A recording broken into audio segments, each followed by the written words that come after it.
Aimerait avoir quand même un certain nombre de choses. Et j'ai quelques points là. J'aimerais savoir, la microfinance, on n'en parle pas beaucoup. Qu'est-ce que ça peut apporter pour nous, les membres de l'IEP Liman? La microfinance, c'est encore un nouveau produit de Sim Group. N'est-ce pas? La microfinance apporte une autre option pour faire les retraits des membres de l'IEP Liman. Vous savez, dans l'IEP Liman, quand vous avez un pack de 51 200 $, vous recevez votre argent par banque. Et donc, par banque, au Cameroun, particulièrement, c'était UBA, c'était Afriland First Bank, c'était sans publicité, hein. C'était Afriland First Bank, c'était EcoBank, c'était BGFI. Donc, actuellement, la microfinance est la seule banque où les membres de l'IEP Liman peuvent recevoir leur argent en toute quiétude. Vous comprenez? Okay. Ça veut dire que c'est un produit de Sim Group qui apporte une autre option, n'est-ce pas, pour les retraits de l'IEP Liman en toute quiétude. À ce moment, il faudra toujours avoir 51 pour pouvoir. Oui, il faut avoir toujours 51. Mais nous sommes en train de voir dans quelle mesure on peut même mener ça à 25 000. Parce que c'est notre microfinance. On peut voir ça dans ce sens-là. Avec la pénurie des cartes, on peut également mettre ça comme un atout pour permettre à nos clients d'être satisfaits. Parlant de la pénurie des cartes, bon, étant au pays, j'ai voulu rentrer en possession de certaines cartes. Alors, on m'a donné une carte et il y a un débat qui se pose là. J'étais à microfinance, on m'a orienté vers ça. Alors, je voudrais que tu microfinance?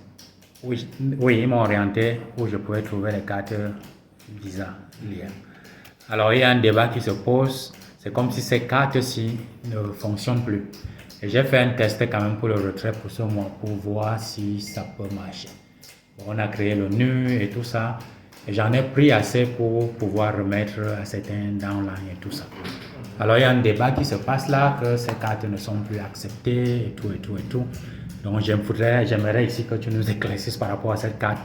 Peut-être ça va aider la communauté. Parce que beaucoup de gens ont ces cartes-là. C'est une carte UBA.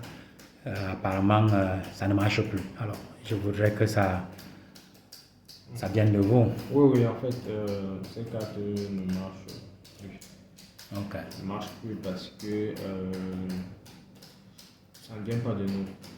Vous voyez, nous avons des cartes. Nous sommes un prestataire de l'UBA.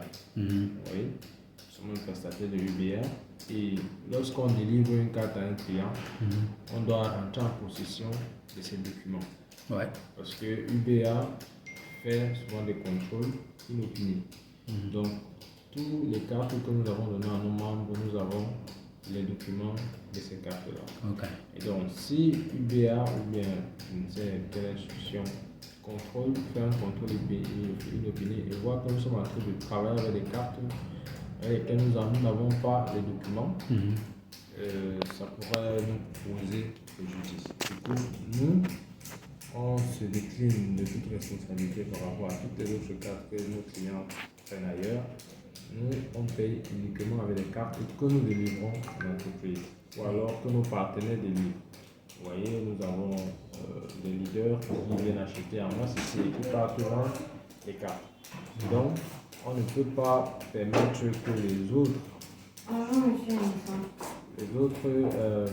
utilisent d'autres cartes, n'est-ce pas, pour faire le retrait dans notre système. On ne permettrait pas. Donc ça veut dire que cette carte ne passe plus. Oui, ces cartes ne passent plus. Ça passait avant. Ça passait avant parce que justement on ne contrôlait pas. Quand on a compris qu'effectivement il y a une faille à ce niveau-là, on a donc mis un accent particulier par rapport à ça. Est-ce que c'est moi parce que UBA voudrait respecter les clauses COSUMA qu'ils ont décidé de ne plus faciliter cette transaction? Ou alors ça vient de GIT? On ne pourrait pas se prononcer là-dessus. On ne voudrait pas se prononcer là-dessus. Je ne veux pas parler à la place de l'UBA. Donc ça ne manque pas de UBA. C'est vraiment GIT qui a décidé pour des raisons Oui. C'est coquet ci-dessus. Oui, oui. Ok. C'est VIB. Ouais. Ce n'est pas UBA. Ok, donc ça. Ok, donc nous allons rester patients en attendant les cartes qui. Oui, oui. Notre. Ouais. Les cartes sont en train d'être livrées. On va livrer les cartes et puis nous allons vous livrer également les cartes. Ok. Donc pour le moment, je ne peux même pas rentrer avec une carte ou deux cartes pour satisfaire les. Nous n'avons plus de cartes. Il n'y a plus de cartes pour le moment. Non, on n'a plus de cartes ici. Ok. Mais je crois que d'ici là, on aura les cartes. Ok. Il y a des bonnes nouvelles à l'horizon, ouais. Ok. Et comment entrer en possession pour ceux qui sont loin d'ici, de ces cartes? C'est la même procédure. C'est la même procédure pour ceux qui sont ici. Il faut fournir, il y a un formulaire qu'il faut remplir que nous allons vous donner. Il y a la photocopie de la CNI ou du passeport. Il y a le numéro d'identification unique. Et il y a le plan de localisation. Ok, toujours la avec même une chose. photo 4x4. Ok. Parce que vous avez ça, vous avez une carte. Alors, pour la microfinance, est-ce qu'il y a possibilité de lier non seulement son compte, est-ce qu'on peut lier à d'autres banques? C'est-à-dire que si on a déjà les possibilités de retirer ses limos pour la microfinance, est-ce que la microfinance pourra facilement être liée à d'autres banques?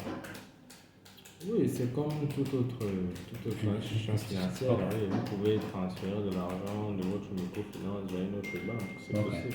Ça n'a pas de souci. Ok, donc ça c'est le futur. On doit s'attendre que tout cela sera mis sur pied. Oui. J'aurais appris que la microfinance aussi pourra délivrer des cartes Visa de le futur. Oui, dans un futur proche, quand ça va passer à une banque, on va pouvoir délivrer les cartes et on n'aura plus ce problème de fournir des cartes. Ok. Ouais. Alors, quel message tu peux passer aux gens de la communauté qui sont encore inquiets? Et ça, c'est d'une part, et d'autre part, pour ceux qui continuent à croire vivement à l'IEP.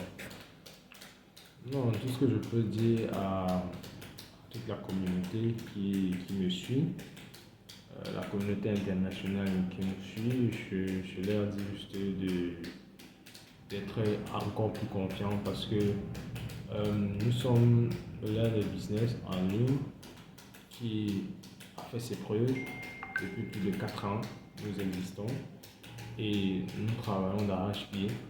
Nous sommes l'une des entreprises en ligne que nous sommes très proches de nos clients. Vous voyez, vous venez des États-Unis, vous venez ici, on est localisable, on est visible. Donc, nous sommes des êtres humains comme tout le monde. On travaille d'arrache-pied. Vous voyez, mon bureau est un peu éparpillé avec les documents et tout. C'est pour vous dire que nous travaillons et nous leur demandons juste d'être plus confiants. Parce que je ne crois pas qu'ils aiment le business là plus que nous.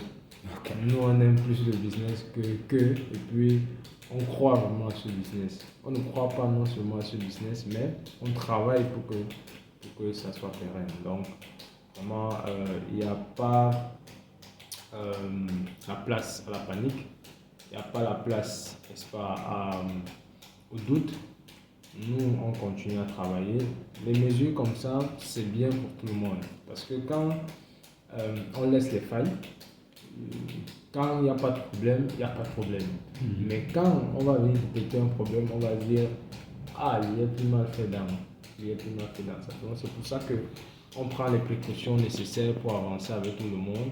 Et ces précautions ou alors ces mesures que nous prenons, c'est pour le bien de tout le monde. Donc, ce que je vais leur dire encore, c'est de nous faire confiance. Vous nous avez fait confiance il y a de cela 4 ans, d'autres il y a de cela 3 ans, d'autres il y a de cela 2 ans.